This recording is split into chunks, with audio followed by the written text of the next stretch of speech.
Songs जो आ रहे हैं अच्छे अच्छे फिल्म आ रहे हैं उस पर चर्चा ना होके कुछ दूसरी चीजों पर चलिए।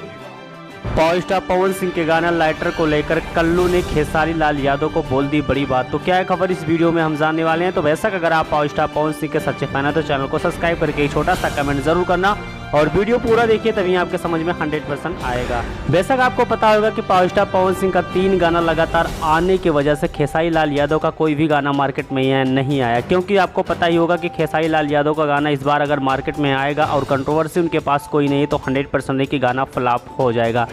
लेकिन यहीं पर अगर बात की जाए तो कल्लू, जो कि देखा जाए तो पावर स्टार पवन सिंह के जो चेले हैं कल्लू जी, वो सभी को आपको पता होगा कि हाँ पावर स्टार पवन सिंह के बिल्कुल रियल चेले हैं। लेकिन मैं आपको बता देना चाहता हूँ कि कल्लू भी कहते हैं कि अगर कंट्रोवर्सी की वजह से भोजपुरी इंडस्ट्रीज बहुत नीचे जा रहा है, जिसकी वजह से खेसारी और पवन सिंह की वजह से काफ़ी जितने भी कलाकार हैं उनको सबको भी प्रॉब्लम झेलना पड़ रहा है। लेकिन वहीं पर पावर स्टार पवन सिंह के गाने को लेकर भी काफ़ी ज़्यादा तारीफ भी कर रहे हैं कल्लू जी, और कह रहे हैं कि लगातार अगर power star Pawan Singh ji active हुए तो लगातार काफ़ी ऐसे गाना भी उनका आने वाला और काफ़ी प्रोजेक्ट आने वाला, जो कि देखा जाए तो यह अपने आप में नया रिकॉर्ड बन सकता है। लेकिन यहीं पर बताएं कि कल्लू जी ने कहा है कि खेसारी लाल यादव के सामने अगर बात की जाए तो पावर स्टार पवन सिंह का गाना देखा जाए तो हमेशा हिट रहता है। तो क्या पवन सिंह का गाना इस बार ये फ्लॉप होगा कि नहीं होगा, आप लोग हमें कमेंट करके ज़रूर बताना और मिलते हैं बहुत जल्द अगले नेक्स्ट वीडियो में।